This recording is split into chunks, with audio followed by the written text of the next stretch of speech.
Hello class, welcome back. We have discussed that we were discussing actually what we were discussing natural vegetation and wildlife. So we have discussed that India is a wide country. The इसके अंदर बहुत सारी wildlife है. India is a vast country which have different type of bioforms, जिसमें कि बहुत type की biological activities होती रहती है. फ्लोरा फोना, बहुत टाइप का फ्लोरा फोना है. सो बेसिकली नेचुरल वेजिटेशन की डेफिनेशन मैं आपको दोबारा से बता देती हूँ. So natural vegetation refer to a plant community which has grown naturally without human aid and has been left undisturbed by human for a long time. This is termed as virgin vegetation. This is termed as virgin vegetation or natural vegetation. This is known as natural vegetation. So in natural vegetation we have done the factor of its formation है ना. फिर उसके बाद हमने type of vegetation में tropical evergreen forest कर लिया था, ट्रॉपिकल डेसिडस फॉरेस्ट कर लिया था, थॉर्न फॉरेस्ट कर लिया था. Now we have to move to the mountain forest. Okay, mountain forest के बारे में बात करेंगे. So what are mountain forest? जैसे कि इसका नाम ही बता रहा है, मॉन्टेन फॉरेस्ट मतलब जो माउंटेन्स पे उगते हैं, जो फॉरेस्ट्स माउंटेन पे उगते हैं. Let me slow down my pace. जो फॉरेस्ट माउंटेन पे उगते हैं उनको हम माउंटेन फॉरेस्ट्स बोलते हैं. सो बेसिकली अब इनको हमने स्पेशल कैटेगराइज क्यों किया? देखो मैं आपको एक एग्जांपल देती हूँ. जैसे कि कोई प्लेन में पेड़ होता है, प्लेन में जो पेड़ होता है वो कैसा बिखरा बिखरा सा पेड़, पीपल का पेड़ आप ले लो, बरगद का पेड़ ले लो, वो कैसा पेड़ होता है, उसकी इमेज अपने दिमाग में लाओ. वहीं पे मैं आपको माउंटेन फॉरेस्ट की एक पिक्चर दिखाती. ये देखो, माउंटेन्स के ऊपर कैसे फॉरेस्ट होते हैं, वहाँ के कैसे पेड़ हैं, कॉनिकल शेप वाले, क्रिसमस टाइप ट्री वाले पेड़ हैं. तो जो वेजिटेशन है वो ऑब्वियसली जो माउंटेन रीजन है वहाँ पे अलग टाइप की वेजिटेशन है, इसलिए हमने इसको सेपरेट कैटेगरी में रखा है, इसको एक अलग कैटेगरी में रखा है. So mountain forests are the forest which are found in the mountain. So the wet temperate type of forest are found between the height of 1000 and 2000 meter. Wet temperate type of forest कौन से होते हैं? इसका क्या मतलब होता है? ऐसे फॉरेस्ट जो कि थोड़े ठंडे टाइप के फॉरेस्ट होते हैं. टेम्परेट मतलब ठंडा रीजन, जो थोड़े ठंडे टाइप के फॉरेस्ट होते हैं. वेट टेम्परेट टाइप के फॉरेस्ट होते हैं जहाँ पे बारिश भी होती है, मतलब ड्राई नहीं होते, वहाँ पे बारिश होती रहती है. ये कितनी हाइट तक होते हैं? ये 1000 से 2000 मीटर की हाइट तक होते हैं. ओके, जब जैसे जैसे हाइट बढ़ती जाएगी वैसे वैसे फॉरेस्ट चेंज होते जाएंगे. ठीक है, वैसे वैसे फॉरेस्ट चेंज होते जाएंगे. जैसे जैसे ऊंचाई बढ़ती जाएगी वैसे वैसे ये कोनिकल फॉरेस्ट, ये वाले जिनको ये कोन टाइप फॉरेस्ट होते हैं, त्रिकोण टाइप फॉरेस्ट होते हैं, ये फॉरेस्ट आते जाएंगे. राइट, इनको हम अल्पाइन वेजिटेशन बोलते हैं. इनको क्या बोलते हैं? Alpine vegetation. ये हमारी अल्पाइन वेजिटेशन क्या है? जैसे अगर आप ऋषिकेश जाओगे तो वहाँ पे नॉर्मल टाइप के पेड़ पौधे आपको देखने को मिल जाएंगे. लेकिन अगर आप मनाली जाते हो या आप बद्रीनाथ टाइप ऐसी किसी जगह पे जाते हो, वहाँ पे वेजिटेशन चेंज होती जाती है, वहाँ पे वेजिटेशन ही अलग होती जाती है. नीचे आपको अलग टाइप के पेड़ पौधे दिखते हैं, ऊपर जाते जाते आपको और अलग टाइप के पेड़ पौधे दिखना स्टार्ट हो जाते हैं. ऊपर जाते जाते अल्पाइन वेजिटेशन आना स्टार्ट हो जाती है. जो अल्पाइन ग्रासलैंड होते हैं उनमें मतलब ये एक्चुअली बहुत बड़ा एरिया होता है. जैसे अब अगर आप कभी माउंटेनियस एरिया में घूमने वगैरह गए हों तो आपने देखा होगा कि वहाँ पे गाय भैंस बकरियाँ ऐसे चरती रहती हैं, पूरे माउंटेन के ऊपर ऐसे वो चरती रहती है, खाती पीती रहती है. तो वो ग्रासलैंड होता है, उसको हम ग्रासलैंड बोलते हैं. उस ग्रासलैंड को ग्रेजिंग के लिए यूज़ किया जाता है, उस ग्रासलैंड को ग्रेजिंग के लिए यूज़ किया जाता है. At higher altitude, mosses and lichens form the part of tundra vegetation. Mosses and lichens जो होते हैं ये बिल्कुल प्रिमिटिव लेवल के पेड़ पौधे होते हैं. प्रिमिटिव लेवल का फ्लोरा होता है, बिल्कुल बेसिक लेवल का फ्लोरा होता है. ठीक है, हायर लेवल्स पे. द कॉमन एनिमल जो यहाँ पे मिलते हैं, एनिमल्स कौन से मिलते हैं यहाँ पे? मिलते हैं हमें क्या बोलते हैं, bear, red panda, sheep, goats, Tibetan antelope, wild sheep, yak, ये सारी जो जंगल में जो ये पहाड़ी जानवर हमें, कश्मीर स्टैग, ये हमें वहाँ पे मिलते हैं. Spotted deer, wild sheep, jack rabbit, ये सारे जानवर हमें वहाँ पे मिलते हैं. तो ये यहाँ पे हमने पिक्चर देखी इसकी. नेक्स्ट टाइप ऑफ वेजिटेशन जो है वो है मैंग्रोव फॉरेस्ट की, ठीक है, मैंग्रोव फॉरेस्ट की। सो बेसिकली मैंग्रोव फॉरेस्ट मैं आपको समझाना चाहूँगी क्या होता है, मैं पिक्चर दिखाती हूँ आपको। ये है मैंग्रोव फॉरेस्ट। तो मैंग्रोव फॉरेस्ट कहाँ पर होते हैं? कोस्टल एरियाज़ में होते हैं। कोस्टल जो एरिया होते हैं वहाँ पे होते हैं, हर जगह नहीं उगते हैं, कोस्टल एरियाज़ में उगते हैं। फिर उसी जगह पर उगते हैं जहाँ पर सॉल्ट वाटर और जो फ्रेश वाटर है वो मिक्स हो रहा होता है, जहाँ पे सॉल्ट वाटर और फ्रेश वाटर मिक्स हो रहा होता है। देन ऑब्वियसली फ्रेश वाटर तो कहाँ से आएगा? रिवर से आ रहा है, फ्रेश वाटर रिवर से आ रहा है। और रिवर का वाटर जब समुद्र में जा रहा होता है, ओशन में जा रहा होता है, तो वो सॉल्ट वाटर के साथ मिल जाता है, राइट। तो यहाँ पे मिक्सिंग होती है, पानी की मिक्सिंग होती है, राइट। सॉल्ट वाटर और फ्रेश वाटर की मिक्सिंग हो रही है। ये मिक्सिंग की वजह से एक अलग टाइप की वेजिटेशन बनती है, इस मिक्सिंग की वजह से अलग टाइप की वेजिटेशन बनती है। इसी वेजिटेशन को हम क्या बोलते हैं? Mangrove vegetation. यही वेजिटेशन जो होती है इसकी अच्छा, इसको हमने अलग कैटेगराइज क्यों किया है? इसमें इतना स्पेशल क्या है? तो इसमें स्पेशल ये है कि अगर आपको पता हो तो जो पेड़ पौधे होते हैं, नॉर्मली जो पेड़ पौधे होते हैं वो सॉल्टी वाटर से नहीं ज़िंदा रहते, वो सॉल्टी वाटर पे ज़िंदा नहीं रहते। लेकिन जो मैंग्रोव फॉरेस्ट होते हैं वो सॉल्ट वाटर पे ज़िंदा रहते हैं, उनको सॉल्ट वाटर में रहने की आदत होती है, ठीक है।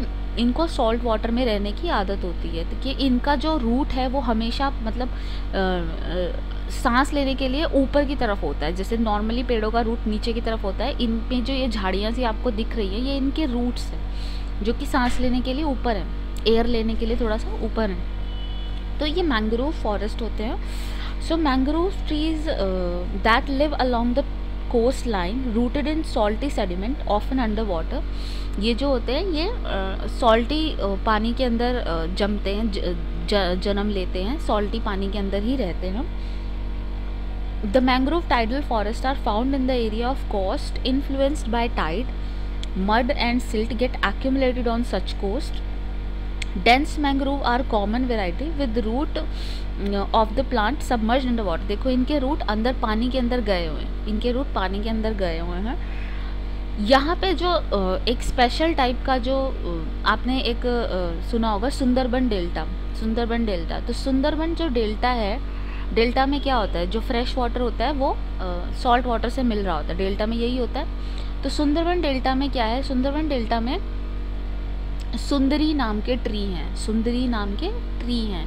वो जो ट्री हैं वो वहीं पे उगते हैं, तो उसी के नाम पे उस डेल्टा का नाम सुंदरबन डेल्टा रखा है। तो यहाँ पे सुंदरी नामक ट्री जो हैं वो उगते हैं।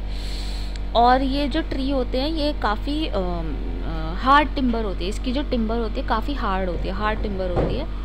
और यहाँ पे कौन सा जानवर मिलता है? यहाँ पे मिलता है आपको रॉयल बंगाल टाइगर, बंगाल का जो टाइगर होता है वो यहाँ पे आपको मिलता है। नेक्स्ट, ये तो हमने फ्लोरा के बारे में जान लिया। अब हम जानेंगे about the wild life, fauna, जिसको हम बोलते हैं फौना, वाइल्ड लाइफ के बारे में। सो अगर हम वाइल्ड लाइफ की बात करें तो इंडिया में बहुत सारे तरह के जंगली जानवर है, बहुत तरह के वाइल्ड लाइफ मिल जाएंगी आपको।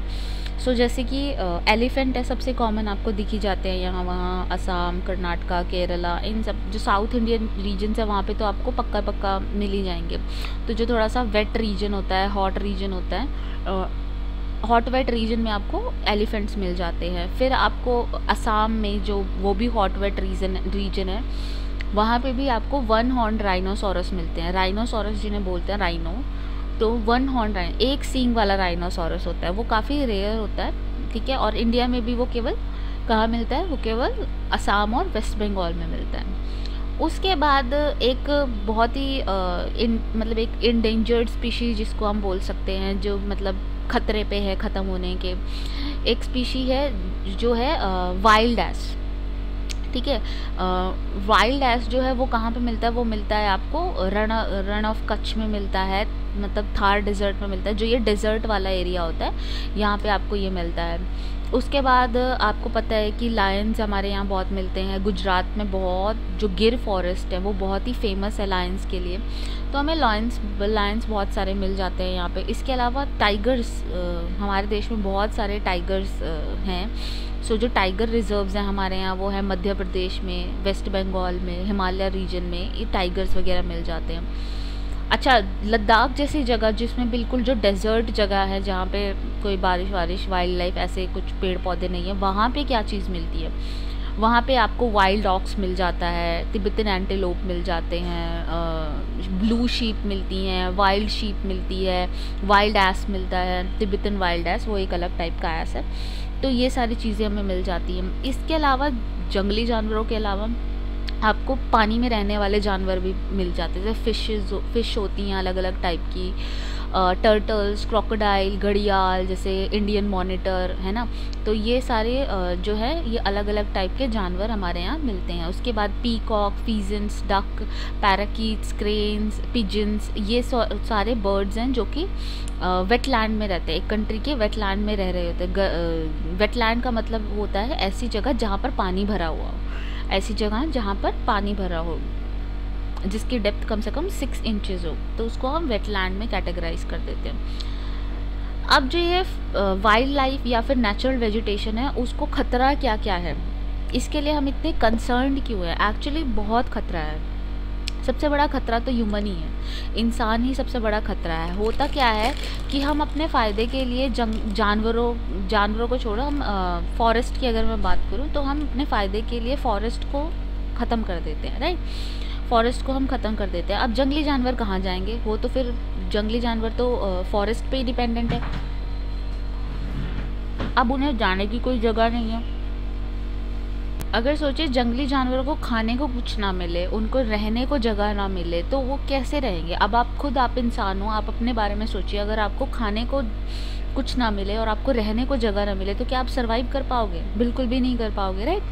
ऐसे ही जानवरों के साथ है, जब उन्हें कुछ खाने को नहीं मिलेगा, रहने को नहीं मिलेगा, ऊपर से उन्हें लोग मारेंगे, मतलब जो पोचिंग करते हैं, जो उनकी हंटिंग करते हैं, है ना, ये सारी चीज़ें करते हैं, उनको मारते हैं, राइट। तो जंगली जानवर ज़िंदा कैसे रहेंगे? अच्छा, आप पेड़ पौधों को काट देते हो, अच्छा आप कल्टीवेशन करने के लिए आप लैंड को क्लियर कर देते हो, फॉरेस्ट को बिल्कुल ख़त्म कर देते हो, क्लियर कर देते हो, तो उसके अंदर जो जितनी भी बायोडाइवर्सिटी होती है, अलग अलग टाइप के जो प्लांट्स होते हैं, वो ख़त्म हो जाते हैं, वो आग में जल के ख़त्म हो जाते हैं, वो वहीं पे ख़त्म हो जाते हैं। तो इस तरीके से जो फ्लोरा फौना है वो बिल्कुल खतरे में है, वो बहुत ज़्यादा खतरे में है। जैसे कि मैंने आपको पहले बताया था इंडेंजर्ड, एक्सटिंक्ट और एक्सटिंक्ट, मैं आपको इनके मतलब समझा देती हूँ। तो इंडेंजर्ड का मतलब होता है कि जो स्पीशीज़ खतरे में हो, जिन स्पीशीज़ के ऊपर एक्सटिंक्शन का खतरा, एक्सटिंक्शन का मतलब कि वो अब लुप्त होने वाली हैं, अब वो ख़त्म होने वाली हैं, they are going to extinct, अब वो शायद इस धरती पे रहने नहीं वाली हैं। ऐसा कब होता है? ऐसा तब होता है जब किसी चीज़ की पॉपुलेशन बहुत ज़्यादा कम हो जाए। मान लो 2-4 पेड़ ही रह जाए और वो 2-4 पेड़ ही कट जाएं या कुछ हो जाए, तो फिर वो स्पीशी तो ख़त्म हो गई। आप मान लो नीम के पेड़ की स्पीशी को अगर आप मानो, वैसे तो नीम का पेड़ बहुत सारा है, लेकिन मैं आपको ऐसे एग्जाम्पल दे रही हूँ। मान लो नीम का पेड़ है, राइट, सिर्फ 2-4 पेड़ ही रह गए हैं पूरी धरती पे नीम के, ठीक है, और वो भी सिर्फ 2-4 पेड़ रह गया, तो आपको तो खतरा रहेगा ना कि सिर्फ 2-4 पेड़ रह गए, तो वो तो कभी भी ख़त्म हो सकते हैं, मर सकते हैं, कोई उन्हें काट सकता है, कुछ हो सकता है, राइट। ये पेड़ों की बात है। ऐसे ही अगर मान लो कोई जानवर, 2-4 जानवर ही रह जाए, तो ऑब्वियस है कि वो कभी ख़त्म हो सकते हैं, उनके एक्सटिंक्शन हो सकती है। तो ऐसे स्पीशीज़ जिनका नंबर बहुत कम हो जाता है, ऐसी स्पीशीज़ जिनके नंबर बहुत कम हो जाते हैं, उनको हम एंडेंजर्ड कैटेगरी में डाल देते हैं। उनको हम एंडेंजर्ड कैटेगरी में डाल देते हैं कि भाई देखो, इनके नंबर्स बहुत कम हो चुके हैं और अब ये खतरे में है। एंडेंजर्ड का मतलब क्या होता है? खतरे में होना। तो हम मान लेते हैं कि ये खतरे में है। और कुछ स्पीशीज़ तो ऐसी होती हैं कि जब तक हमें अक्ल आई तब तक वो एक्सटिंक्ट हो चुकी थी। जब तक हमें पता चला कि भाई इनके ऊपर खतरा है और इनको रोक लेना चाहिए या कुछ कर लेना चाहिए, तब तक वो एक्सटिंक्ट हो चुकी थी, तब तक वो ख़त्म हो चुकी थी, राइट। वो धरती से ही ख़त्म हो चुकी हैं, तो एक्सटिंक्ट हो चुकी हैं। काफ़ी सारी स्पीशीज़ तो एक्सटिंक्ट हो चुकी हैं, ठीक है। अब रीज़न क्या है ये सब चीज़ें होने का? तो रीज़न ये है, first loss of habitat. Loss of habitat का क्या मतलब होता है? लॉस ऑफ हैबिटेट का मतलब होता है रहने की जगह ही ना देना।